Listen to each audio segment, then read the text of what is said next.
Elektron təqdimat proqramında şəkildəki pəncərəni hansı lent tabı vasitəsilə aktivləşdirmək mümkündür?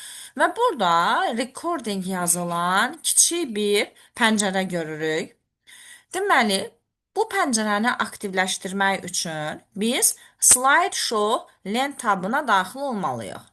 Slideshow lent tabında Setup lent qrupunda olan Rehearse Timings əmri slaydın nümayişi üçün vaxtın yazılmasını təmin edir.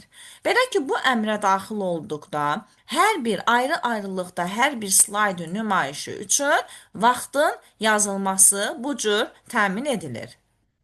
Keçirəm növbəti slayda.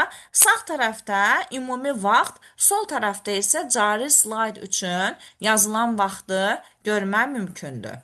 Deməli, Rehearse Timings əmri vasitəsilə hər bir slaydın nümayişi üçün vaxtın təyin edilməsi zamanı həmin bu kiçik pəncərəni görmək mümkündür. Onda bu pəncərəni hansı lent tabı vasitəsilə aktivləşdirmək mümkündür? Doğru cavab Slideshow.